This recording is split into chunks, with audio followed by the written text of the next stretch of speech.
Breaking news today on Seculo. The Biden administration was warned of Afghanistan collapse back in July. Specific to Kabul, we're joined by Rick Grenell and Mike Pompeo. Keeping you informed and engaged, now more than ever. This is Seculo. Capping off a tough week for the president was that confidential cable that Fox News confirmed it was sent by State Department officials on the ground in Kabul to President Biden's Secretary of State Antony Blinken, warning of a possible rapid collapse of Kabul soon after the withdrawal date, and offering mitigation methods and also recommendations for speedy evacuations. We want to hear from you. Share and post your comments or call 1-800-684-3110. The cable was dated July 13th, and it constitutes the clearest proof that the administration had been warned by its officials on the ground that the Afghan military may not be able to hold off the Taliban, creating some questions about whether the president even saw it. And now your host, Jordan Seculo. And welcome to Seculo. We're going to get into all of this today. We've got a great show for you because we're going to be joined in the first half hour by Rick Grenell, our senior advisor, foreign policy and national security. Second half hour, Mike Pompeo. So you're going to get both of their reactions to what is going on in Afghanistan, and a response as well to the idea that the potential finger pointing that we might see next week, where this unfortunately could dissolve into partisan politics by saying, well, this was actually President Trump started the withdrawal process. But we're going to talk about that with both Grenell and Pompeo, because if you really look at what they were doing, they were beginning a process that had benchmarks, that had goals, had obligations that had to be met. That's very different than just saying, let's throw all that out and just go. And then the difference is, with that, you have something to judge it by. With this, it's complete chaos. Again, I want today on the broadcast, we'd love to hear from people who've served in Afghanistan, your thoughts on this as well, your thoughts on President Biden blaming the Afghan military for kind of disappearing. And I know that there is some truth to that they kind of dissolved. But the more we've looked into, the truth is he inflated their numbers by double. They were closer to about 130, 150,000. And they have been on the front lines of the battle the last 15 years. So the reason why U.S. casualties have gone down is because of on the front lines have been Afghan soldiers. So they've been depleted, their military, while the Taliban was hiding out. Again, there's a lot to talk about there. But the breaking news is that in July 13th, so with plenty of time to change plans, before the withdrawal was made, before we got to this chaos, there was a State Department confidential dissent channel used that warned of rapid territorial gains by the Taliban and the subsequent collapse of the Afghan security forces. It also called on the State Department to use tougher language to describe the atrocities being committed by the Taliban. There were 23 U.S. embassy staffers, all American, signed onto this cable. And the cable, we do have recognition from the State Department that Secretary Blinken does review all of those cables. So the question is, did it get to Joe Biden or not? And that is a main question. But, Logan, this is huge news, because now we know that the State Department, so the Biden administration, the political appointees knew from their embassy staff that their plan was problematic, and it was specific to Kabul falling. This wasn't just about Afghanistan in general. It was specific to Kabul falling. Well, much like all of these stories that keep coming out, I'd say over the last 6 months, whether that is what's happening in Israel, what's happening now in Afghanistan, it is history repeating itself. You are seeing the same kind of stories as we did back. This has obviously shadows and shades of Fast and Furious, where people were told what was happening beforehand. We were involved, and somehow it didn't get to the right people, and chaos ensued, even though our intelligence said this is what would happen. I'd love to hear from you. Does it feel the same to you as well? Does it feel like history repeating itself? 1-800-684-3110. Thousands of you are watching right now online. I encourage you to share. If you're watching on Facebook, like. If you are watching, put the big thumbs up on YouTube. Make sure you subscribe, share. Get this into as many feeds as possible. It's breaking news. We are also filing a FOIA. So the ACLJ taking action on, we'll explain that more when we come back, on this State Department memo and more. Support the work of the ACLJ Matching Challenge month of August, aclj.org. We'll be right back.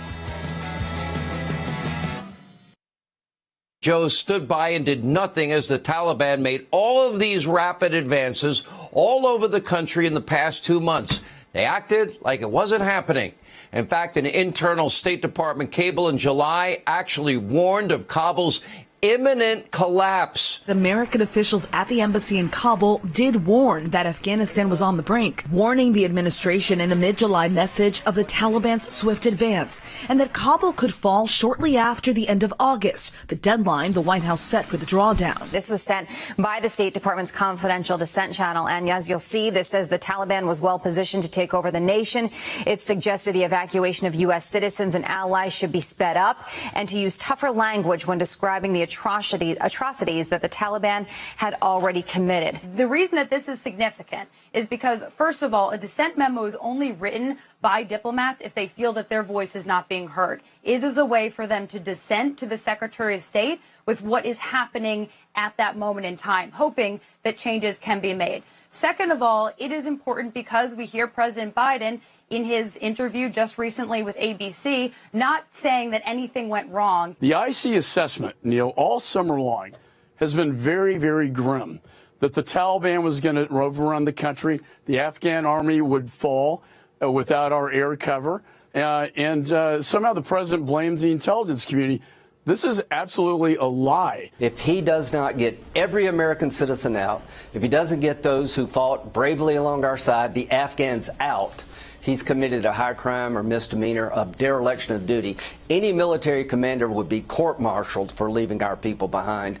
And I think the commander-in-chief owes it to every American citizen and owes it to the Afghans who fought along our side to get them out, because if we leave them behind, they're going to get slaughtered.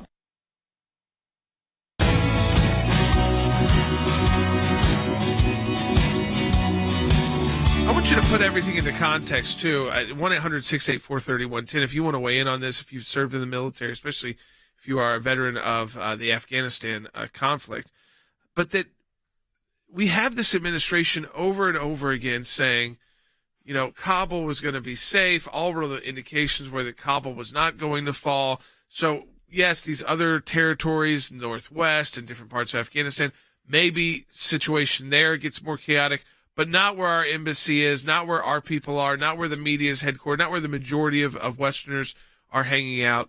And George Stephanopoulos last night, now there's some criticism ABC News is getting because they did some editing. Now, listen, I don't think they edited to make Biden look better because his responses were horrendous on their own. But if you actually look at the transcript, there were times when he was just rambling. They cut that out. But here's one that they didn't cut out. They did play about the takeover of Afghanistan by the Taliban directly, Byte 19. You didn't put a timeline out when you said it was highly unlikely. You just said flat out it's highly unlikely the Taliban would take over. Yeah. Well, the question was whether or not the idea that the Taliban would take over was premised on the notion that somehow the 300,000 troops we had trained and equipped was going to just collapse. They were going to give up. I don't think anybody anticipated that. Except for your own State Department in July that warned you specifically that they warned of a rapid territorial gain by the Taliban and the subsequent collapse of the Afghan security forces. So both the fall of Kabul, the fall of Afghanistan, and the collapse of the security forces. The military that he is talking about, President Biden is talking about, this 300,000 number, his administration was told more than a month ago that they are going to crumble by the people who are actually on the ground in Afghanistan. And we know, based on the State Department's report, that at least Secretary Blinken reads these memos that come through. We don't know if he took it to the president or not, but you would think that the Secretary of State would not be having the president make statements this broad, saying, well, no one thought that this military was going to collapse, except for your experts, your people on the ground. Like Logan said, with the Fast and Furious, with Benghazi, the people on the ground are being ignored once again. Instead of utilizing their information to your advantage, which is why you have them on the ground, if you're ignoring them for your political purposes, well, then you get the chaos that we have seen since Sunday. So I want everyone to understand, we are filing a FOIA. ACLJ is going to take action on this, a Freedom of Information Act request. One on this new report that there was this memo that went to the State Department warning that the Taliban that Kabul would fall to the Taliban shortly after the U.S. military withdrawal, that it would be chaotic. But second to our FOIA, now this is interesting, and I'm going to talk about with former Secretary of State Mike Pompeo. The Trump administration created under the State Department a Contingency and Crisis Response Bureau, the CCR. Well, that was abolished by the Biden administration. What time would you need more a Contingency and Crisis Response Bureau than a time when you have 10,000 to 40,000 Americans stranded in Afghanistan? By the way, the last 8 hours, the last report out of the news that's still on the ground, and we're going to see less and less imagery on the ground from we might see it from people using their social media, but we're going to most of the news outlets, including print, are pulling their people out of the ground. CNN is still there, and their last report was that there has not been a single flight out in the last 8 hours by the United States. Yeah, we assume now that's even more, probably 9 hours plus. That is something that I think we're going to have to look into. The concern is, you start having these major media outlets, look, and understandably leaving. It's a dangerous situation and no upside. It's not like they're in a wartime where they're there covering what's going on. Sure, we're covering what's going on, but it becomes unsafe for their own people and not even, again, like a wartime kind of press correspondent. You have that actually in CNN. You have someone there, so you got to give them props for having someone still there, because this quickly could leave the news cycle and we all just forget. And that is maybe even more dangerous, to forget what's happening there. Well, I think that there's a thought by the Biden team that, with the mask and COVID and the spread of COVID and people trying to get back to some kind of normal as back to school begins, that this issue, as bad as it is, will somehow be forgotten. Here's where I think that runs into a problem, though. So many thousands of Americans fought in Afghanistan, and their families remember that. Their lives were lost in Afghanistan, or that they came back. Their limbs were lost in Afghanistan. Their vision was lost to fight for this. They're not going to forget. Their families aren't going to forget. We're not going to allow it to be forgotten either at the ACLJ. We're going to continue on this. But I think that what has to be, again, just underscored is that we now know that with all the information and all this talk about, we had no idea whatsoever that this would happen, that they were warned a month ago by their officials at the embassy in Kabul that if you do this, we believe that Kabul will fall and that the Afghan military will be dispersed. It will no longer exist. So that, again, is very serious that information is there. I think this just came out, and I think this is pretty interesting. Secretary Blinken just tweeted this. You can hear a little bit of follow-up. He put, I spoke yesterday with the Deputy Prime Minister and Minister of Foreign Affairs about Afghanistan and Qatar's generous support to safely transit U.S. citizens to the embassy in Kabul personnel and at-risk Afghans through Doha. We commend Qatar for its efforts to promote regional security. And then this came out of Clarissa Ward from CNN, again, probably one of the last people on the ground. You got to give her props. She just tweeted, soldiers by the runway at the Kabul airport tell me there are 10,000 people here processed and ready to go, but nowhere to fly them because Qatar is refusing to accept more Afghans because they've reached capacity. It's abysmal. Someone needs to step up. So within his tweet, she already responded that she this was done. Said that it's not happening. That was done already. They took in what they could. It's a small country. Yeah. They can't take in, this is not a country that can take in 1 million people. And there are plenty of governors who have, in the states, who have said, hey, send your refugees here. And you know what? Whether you like that or not, it's something that I feel like I understand the United States feels like we need to do it because there are people who are really suffering. And look, in the next segment, we're going to have Rick Grenell on. Later in the show, we're going to have Mike Pompeo on. I think they should probably address some of these issues too when it comes to when you're speaking out of both sides of your mouth.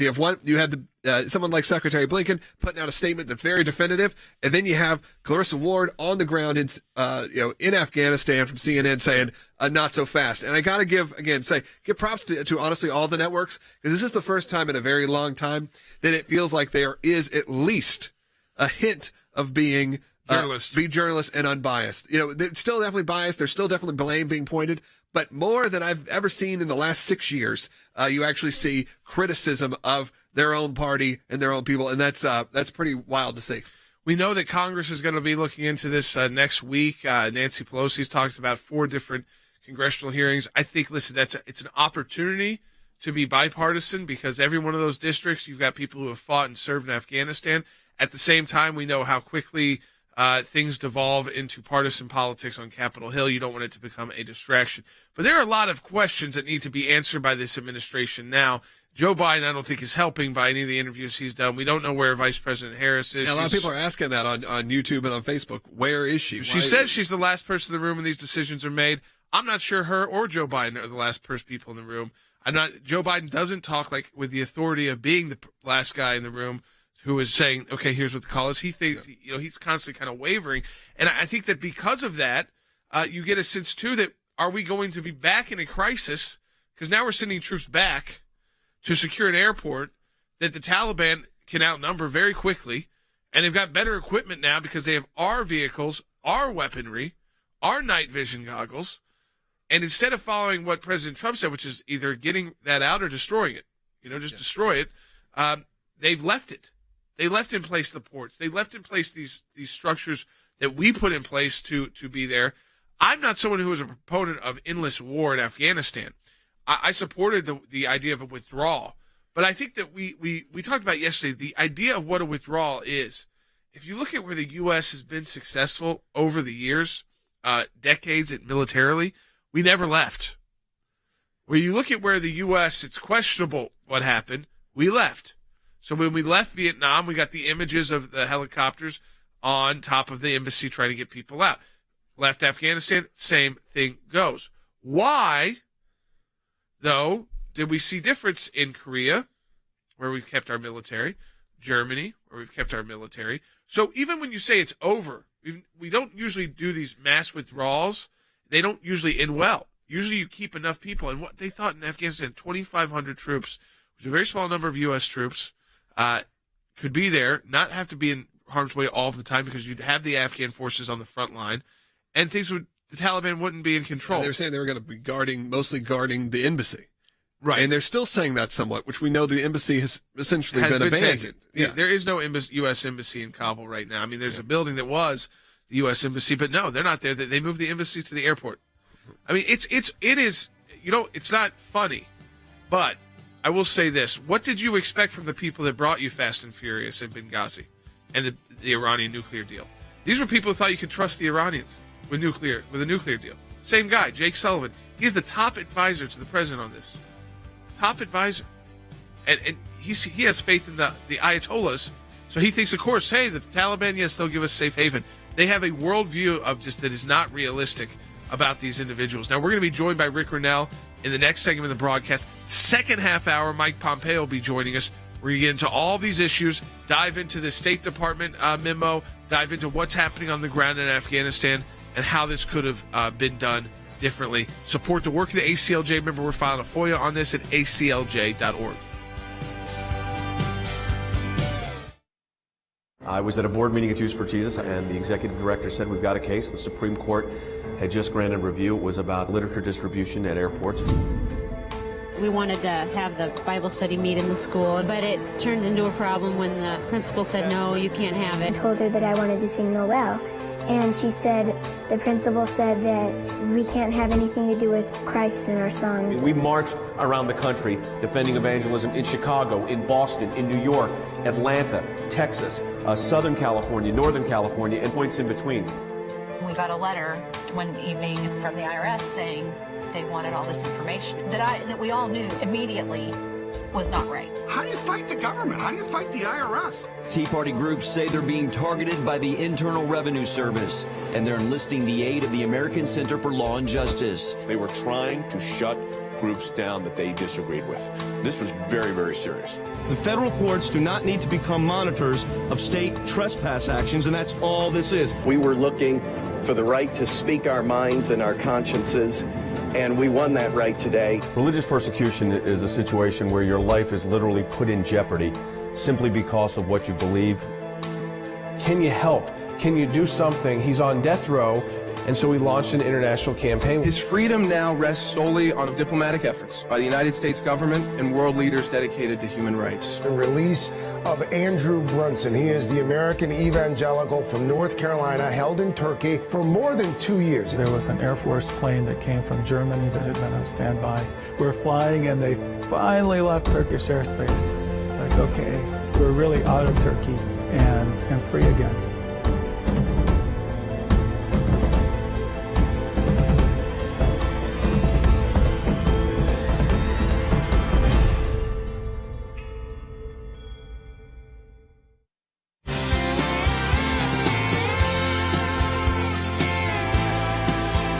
Welcome back to Secular. We are joined by our senior advisor for foreign policy and national security, Rick Grenell, to get down into the weeds more on what we are finding out about Afghanistan. Rick, I want to go right to this new report in the Wall Street Journal about the State Department and 23 members of the U.S. Embassy staff in Afghanistan, in Kabul, a warning about three things July 13th.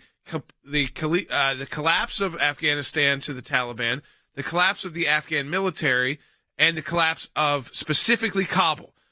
They signed this, dated it, and we have heard from the State Department that Secretary Blinken takes those seriously, has read it. We don't know if it got to the president, but that the people on the ground, the assets we had on the ground, were warning the Biden team that this was exactly what we are seeing play out was going to happen. Jordan, as you know, I spent more than 10 years at the State Department. I know a lot of Foreign Service officers, and over the last couple of days, I've been speaking to a lot of Foreign Service officers. Here's what we know. In early June, the Foreign Service officers started to warn their superiors that they believed Afghanistan was in real trouble, that the Taliban was taking over. Fast forward to July 1st, and the Biden administration closed Bagram Air Base, removing our troops. Now, remember, this is one thing that the Biden team fails to mention every single time they talk about the 2,500 U.S. troops. There were also 5,000 NATO troops. That's the deal that President Trump made, is to make the international community do more in Afghanistan. So we had 2,500, they had 5,000 NATO troops there. On July 1st, we closed the Bagram Air Base. Troops were removed, but Foreign Service officers and other Americans in Afghanistan were staying. Now, that's a recipe for disaster. When you remove the military from a conflict zone, but you leave behind the State Department and other Americans.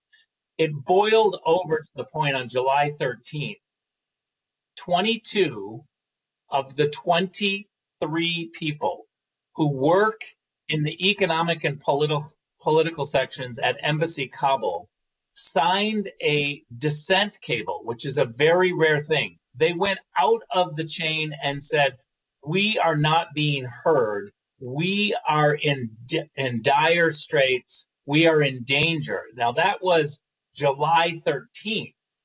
Fast forward, the political teams in Washington, at the White House, the NSC, and at the State Department and at the Pentagon ignored these warnings for 2 months, and the disaster unfolded. They should have been listening. They should have been listening to State Department officials and intelligence officials. This wouldn't have happened. Rick, there's a lot going on in terms of the way the media is also portraying this. Do you actually see, and I've told Jordan, actually think there's some props you can give to some of the outlets that maybe we haven't given props to for the last 6 years for actually being a little bit more aggressive to the Biden administration. But you also had Secretary Blinken yesterday, or just tweeted, actually not yesterday, just tweeted that he spoke to the Deputy Prime Minister of Foreign Affairs for Afghanistan and Qatar, and they were going to help get them out and get United States and also Afghani refugees to Qatar. Immediately, CNN responds and says, that's not happening here on the ground. There's 10,000 people waiting to get on planes there, and they're saying no. For someone who's like you, who's been the experience you have, is that just a breakdown in public relations, or is that a concentrated effort, do you think, to say, hey, get this out there so then we know the majority of the people will see this and not that? So, we can kind of spin it both ways. It's a great question, and I think the fundamental answer is we have a bunch of people at the State Department, political appointees, who have been hired, who are NGO-type activists. They are not America First people. Look no further than the plane load, a C-17, packed with people coming out of Afghanistan. Those weren't Americans. Those were a whole bunch of other people. Now, I'm all for looking through applications to figure out who's in danger, who helped us. We have very clear rules that you can come out of Afghanistan as an immigrant, a special immigrant visa, if you can prove that you actually helped the Americans for a year. We have standards. The State Department has instructions from Congress that they have to uphold. But that plane, that C-17, should have been loaded with thousands of Americans first. We need to remove the Americans. You don't remove the troops and leave American Foreign Service officers, American State Department employees, and Americans in Afghanistan in a conflict zone.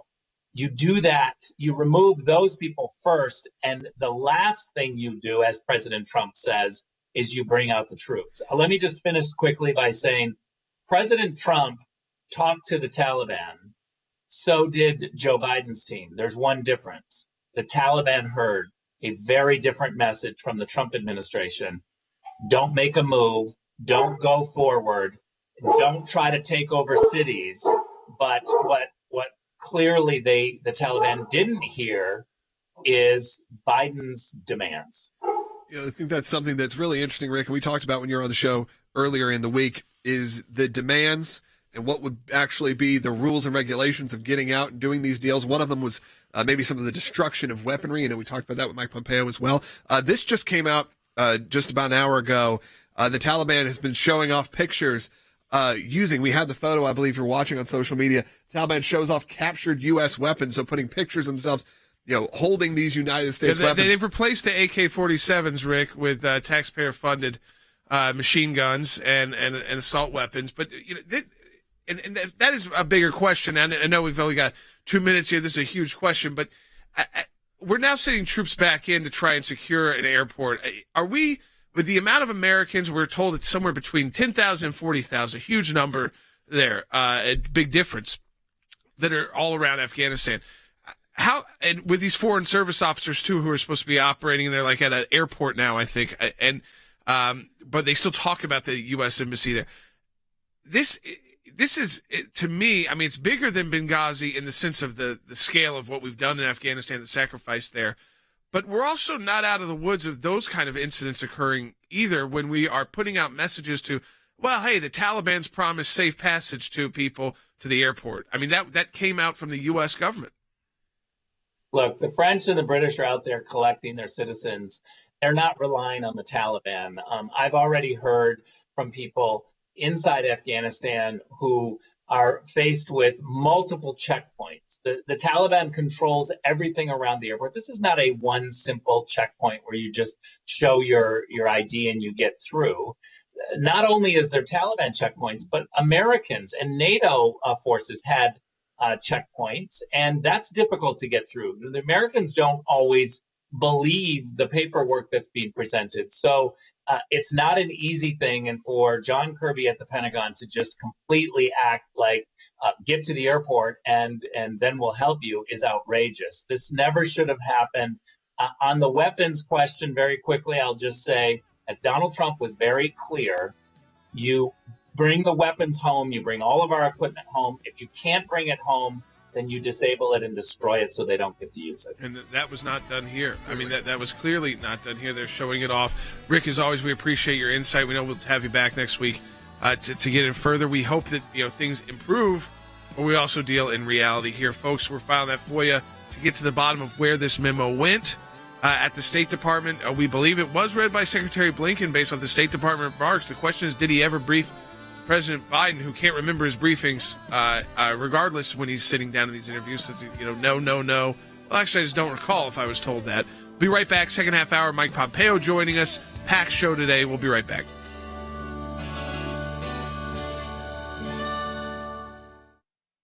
Here's what I want to say to our ACLJ members, or for those of you that enjoy watching this broadcast. Whether it is going after the deep state, whether it is litigation that we're engaged in, whether it is defending the persecuted church and getting individuals out of prison because of their faith in other countries, whether it's training lawyers to fight for religious liberty, not just here in the United States, but around the globe, whether it is producing a daily, 5 days a week, 1 hour live television and radio broadcast heard on thousands of radio stations, on TV platforms, on social media platforms. Your support of the ACLJ enables us to do all of this. We want to encourage you to support the work of the ACLJ. And when you do that, you're supporting our production teams, our videos, whether it's that kind of production and other things that we are working on. The ACLJ is front and center on this. We're in a matching challenge campaign. Any amount you donate, we get a matching gift for. Go to ACLJ.org. keeping you informed and engaged. Now more than ever. This is Seculo. And now your host, Jordan Seculo. So we now know, I just want to reset the stage, and that was great with Rick Grenell. I mean, there's so much information he's able to share from people on the ground, what this is actually like, what the Trump administration was planning to do, how this would have been differently, and also just reiterating that part of this withdrawal was not to, and there was speech out of the UK last night. Can we pull those remarks from a member of parliament in the UK who served in Afghanistan, who talked about how this scares me as an American, they no longer want to be reliant on the United States. They say too many times we've been burned. We have our people there. We have NATO. Why are we saying that because the U.S. withdraws, chaos ensues? Now, some of that's because U.S. military, even compared to all the NATO combined, can't even compare it. Okay.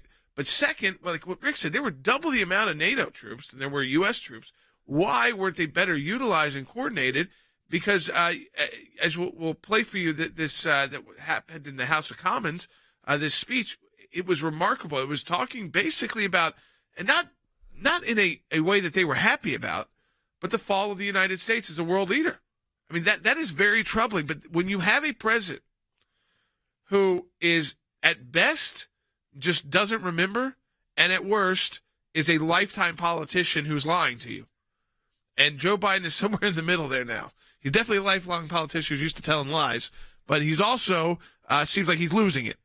Take a listen to this Bite 30 when we now know that there was a cable, that it was very unique, so it have stood out. So Rick said, this is not something that happens often, that said, hey, Kabul's going to fall. This was about a month before the withdrawal. Kabul will fall. The Afghan military will not be able to defend the country. They will disappear, and the entire country will fall, ultimately. We are not safe. And as Rick said, for some reason, which I don't know if it's been reported yet, the military left, but we left all these American diplomats, people like in Libya, who could not defend themselves, who were there with the military to defend them so that they could do their job. But take a listen to Joe Biden. Top military advisors warned against withdrawing on this timeline. They wanted you to keep about 2,500 troops. No, they didn't. It was split. That wasn't true. That wasn't true. They didn't tell you that they wanted troops to stay? No, not in terms of whether we were going to get out in a time frame, all troops. They didn't argue against that. So no one told, your military advisors did not tell you, no, we should just keep 2,500 troops. It's been a stable situation for the last several years. We can do that. We can continue to do that. No one said that to me that I can recall. You know, he's so definitive, Logan. It's no, there does not. Then there was a split, but that's untrue. That's the word that you look for right there. There was a split. Which means there was people advising you and people not advising you. Yeah. That's fine. Say that. Say there was a split. But then he had to double down at the end and say, no, not that I can recall. And then he clears himself that he can't remember. My biggest issue with all of this too, and as we're going to talk to Mike Pompeo about as well, but is one, of course, on the ground. The losses, the American blood that was shed in Afghanistan, and again, you start asking the question, for what purposes? Now, if you kept 2,500 troops there who were relatively safe, because they were kind of directing the Afghan forces, and you could keep your air base, then I think you could still say the war is over. I mean, World War II is over. We still have a massive base in Germany. Yeah, we've been there. We celebrated the 4th of July there. And it's like, mini America. Yeah, I mean, so what would be the problem with that? Maybe you could work out something with NATO where you even would draw down to a lower number, but you are making America look weak in the world stage. That is where I think the bigger geopolitical issue here, if you get outside of the moment in Afghanistan, is that the world is saying, you know what? Like in Vietnam, this is another opportunity. It's kind of chaotic in the U.S. There's been a lot of protesting in the U.S. There's been a lot of uncertainty about elections in the U.S. There's been, you've got COVID and a pandemic, and now another a Vietnam Part 2.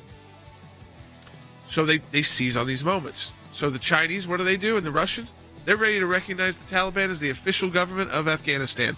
And by the way, they'll go in and be able to work easily in Afghanistan. You know why? They have no morals. They do not care how the women are treated or how people are treated in the streets or if girls can go to school or not. We'll be right back on Seculo.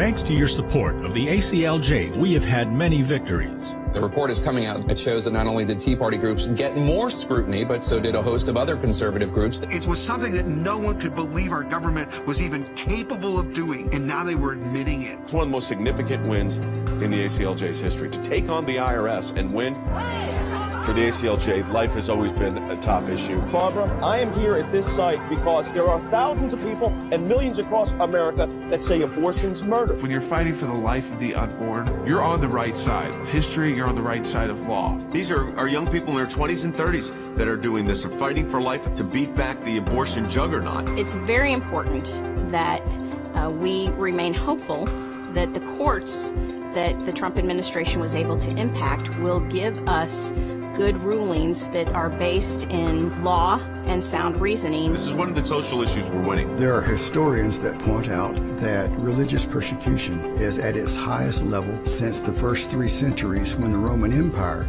led religious persecution. A mid-state pastor's family is fighting to bring him home. We are getting my husband after 7.5 months. Turkey should not get away with holding my father one more day. When Brunson was finally released, who meets him at the airport at 2:30 in the morning? Rick Grenell. I saw Pastor Brunson walk down the stairs of the plane. I was filled with emotion. I told him that we were praying for him. The American people never forgot about him. I'm thankful, I'm grateful, and actually I'm astounded. We need your help as we continue this work here in the United States and around the world. Join the matching challenge today, and your tax-deductible donation will be doubled.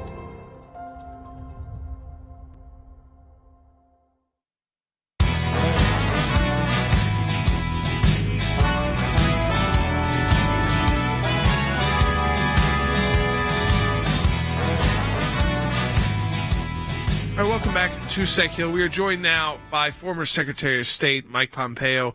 Secretary Pompeo, who is a senior counsel for global affairs at the ACLJ.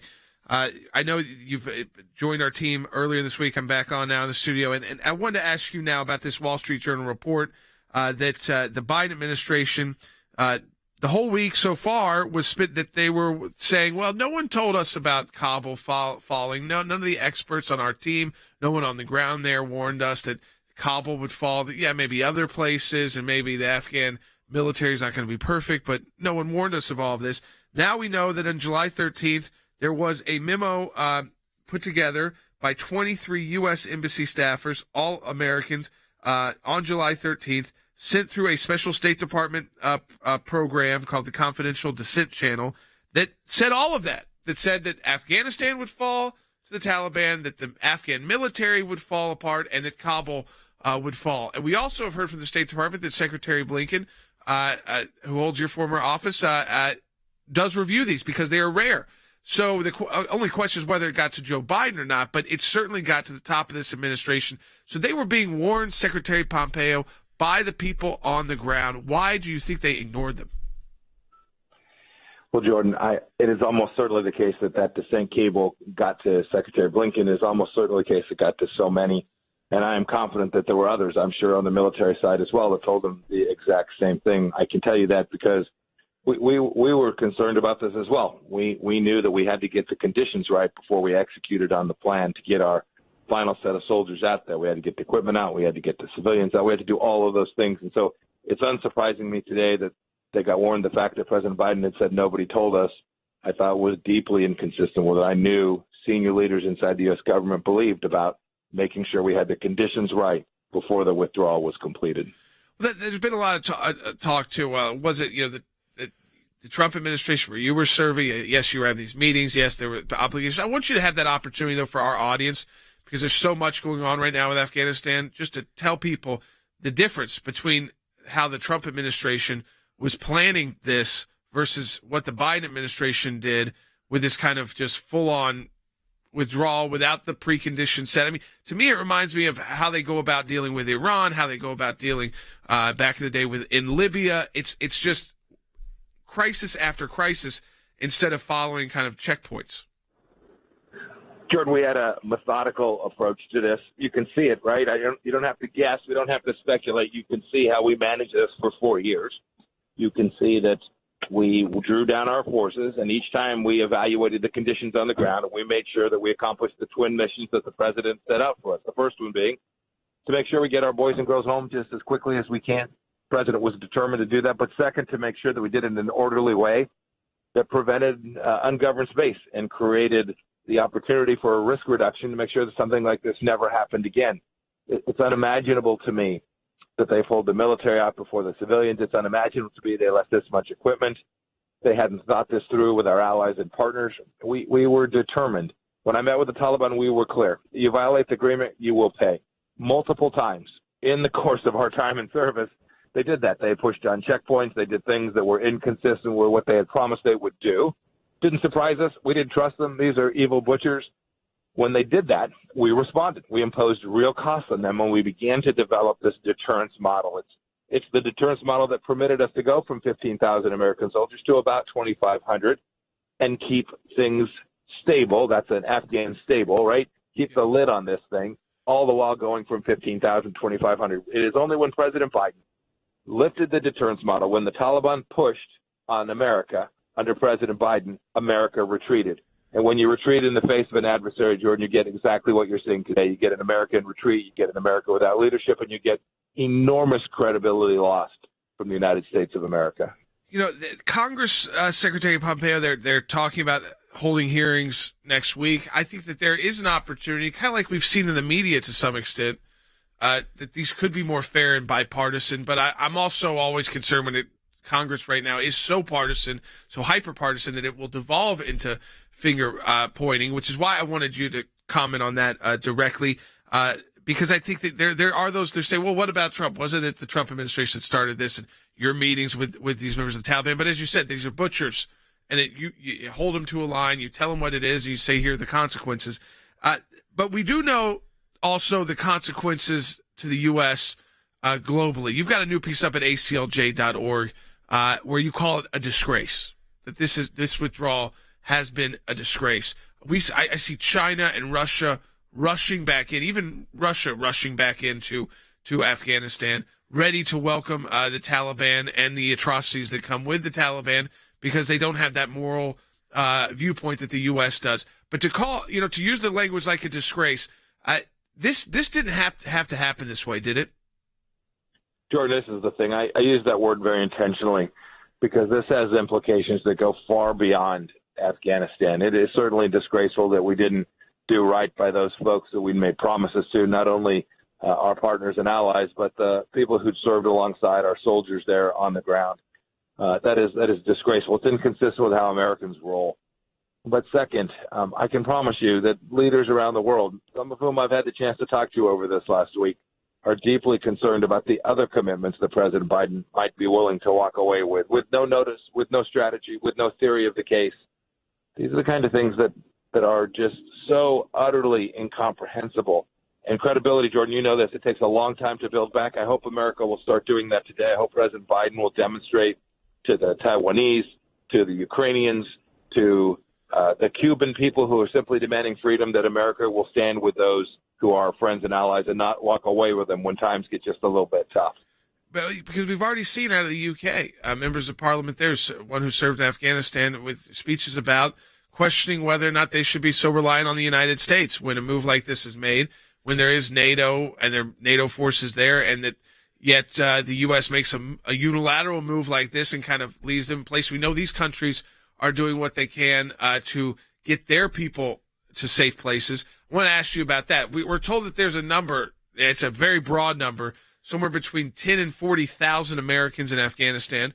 Now, we know some are there in NGO work. They may not want to leave. They may be willing to risk that. That's okay, but there's a huge amount of people that need to be removed that were not removed. So what are the chances that we see actually more violence and conflict because we've got to put troops back in to go get those Americans out? You know, the two ironies there, Jordan. First, the Biden administration has now had to triple the number of forces that we had in our administration on the ground. And with triple the number of the forces, they have chaos with a third of those forces we had relative stability and certainly safety for Americans.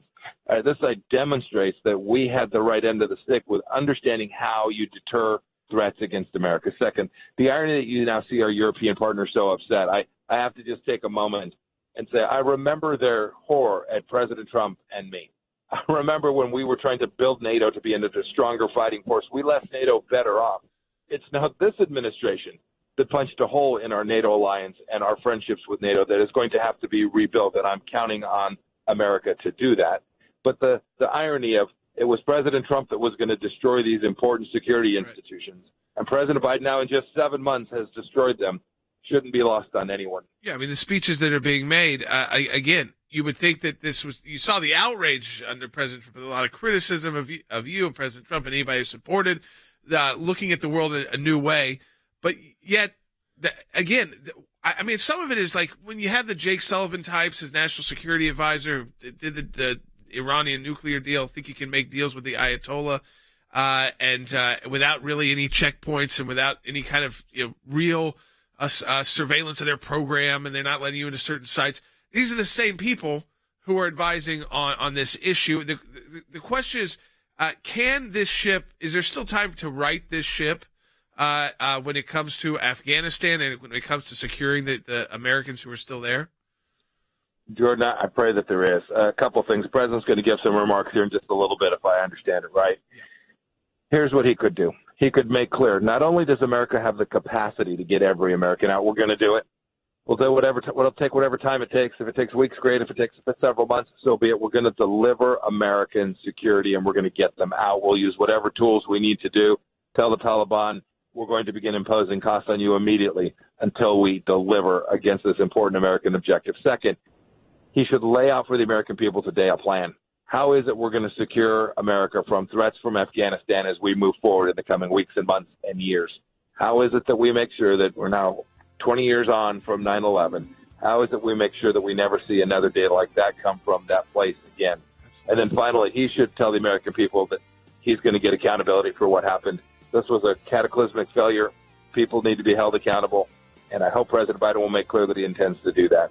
Thank you, Secretary Pompeo. There is a great new piece up by you on our website, aclj.org. You'll see it's labeled Pompeo, and it's the Biden administration's withdrawal from Afghanistan is a disgrace. You can read that, share that as well. You also can find great content from Secretary Pompeo for the last few months. We put up new blogs, new pieces every couple days. You can find that and so much more at aclj.org.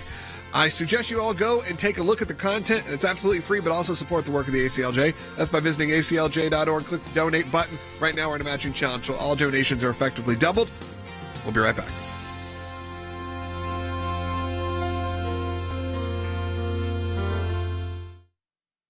Attempts to escape outside the Kabul airport. 15,000 Americans and up to 60,000 Afghans who've helped the U.S. desperate to leave the country. One shocking moment as an infant can be seen handed to U.S. troops over the razor-wired wall. This as some planes have been departing with empty seats because people can't get through Taliban-run checkpoints. Seeing this heartache, seeing this desperation, and seeing this chaos, you have to ask yourself, surely there was a better way. Surely there was a better way. Since the Taliban seized Kabul on Sunday, 12 people have been killed. That, according to the Reuters news agency. The Taliban maintains a perimeter around the airport, accosting people trying to enter, while U.S. troops are forced to use crowd control techniques. We received this audio message from a trapped teacher, a U.S. permanent resident, who says even with the proper paperwork, he couldn't get through. For his safety, we're not naming him. It is insane. There are people holding their American passports. There are people that work with the Americans, and they're not letting anyone in. We are in huge danger, and we need help. Exactly how many Americans are left behind in Afghanistan?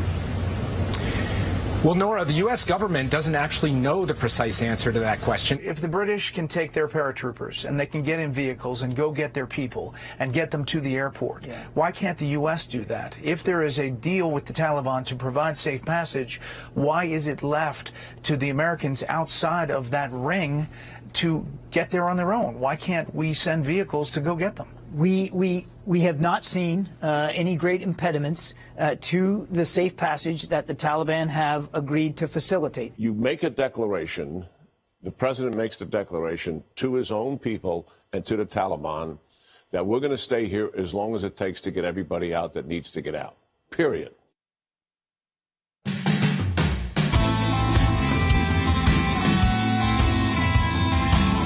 Let me just take a moment, too. I mean, we were just, in this broadcast today, joined by two members of our team who can't think of anybody who could shed more light on all of the things that were being reported right now, because the central role of the State Department, the central role of the intelligence community. So to have Rick Grenell and Mike Pompeo on the ACLJ team for so many of these issues, and when these crises and chaos develop, to get their insight. How can things change? What could be different about this? What is the truth about what the Trump administration was planning to do in Afghanistan? How is that different from what the Biden administration has done in Afghanistan? We're able to bring that all to you. It's because of your financial support of the ACLJ. We have a matching challenge this month of August. You double the impact of your donation at aclj.org.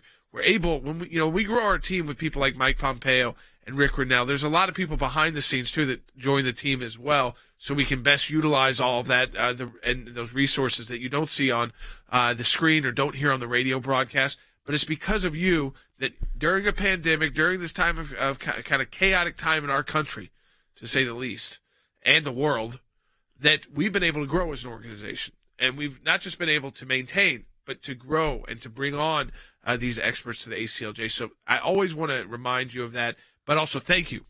That's why we're able to have these team members who are not just guests, but are part of the ACLJ team. Now, I talked about this with Secretary Pompeo. I briefly mentioned it touched me deeply when I heard it, because to hear a member of Parliament from the United Kingdom who fought alongside the United States and our NATO allies, had his friends, many who lost their life fighting in Afghanistan specifically.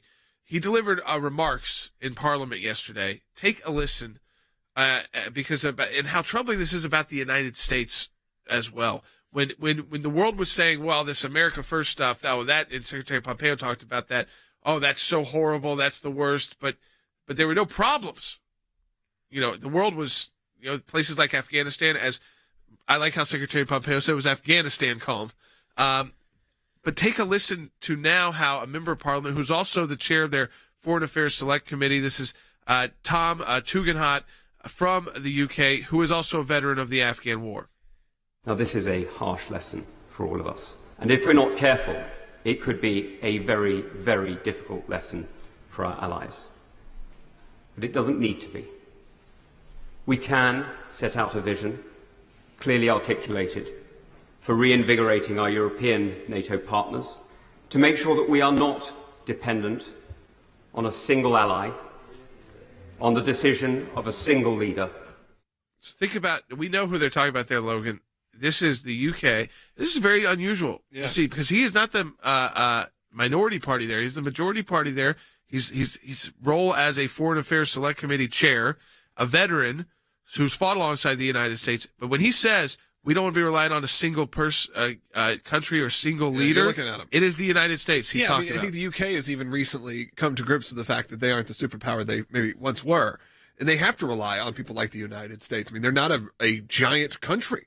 And their power has certainly shrunk over the years. Now, their influence is still massive. It's one of the big, powerhouses of the world. But still, and they're saying specifically on camera, making these statements, we can't just be reliant on the United States. And a lot of that is because of the mishandling of the current situation in Afghanistan. Something that, again, is heartbreaking for all of us here. But with blame is being pointed, it's just a mess. Yeah, and he went on further to talk about how this was not something he wanted to have to do. But he also talked about remember I talked about those Afghan forces earlier in the broadcast, how Biden administration tried to blame them and the Afghan government. The truth is, though, they have taken the brunt of the casualties the last 15 of the 20 years we've been in Afghanistan. They were the front lines. So he talks about working alongside the 82nd Airborne from the United States and those Afghan special forces. Take a listen, Byte 48. And so it is with great sadness that I now criticise one of them. Because I was never prouder than when I was decorated by the 82nd Airborne after the capture of Musakala. It was a huge privilege to be recognised by such an extraordinary unit in combat. to see their commander-in-chief call into question the courage of men I fought with, to claim that they ran. It's shameful. Those who have never fought for the colours they fly should be careful about criticising those who have. Devastating. When you talk about the geopolitical consequences and the devastating nature this can have on the United States, why would we trust this team to get involved with Iran? Why would we trust them to start any conflict? I mean, if you're an American abroad and something happened to you, would you trust Tony Blinken and Admiral Kirby, who can't keep himself out of the U.S. government, had to come back to keep lying to the American people? Would you trust them to get you home? I don't think so. Look, I think when you look at this from an international point of view, I mean, that is a damning statement that's coming from the UK. I have really close friends there in the UK, and they told me that in the last they weren't exactly thrilled with Trump either. They spent many years criticizing. They showed, they had the parades and the anti-Trump rallies.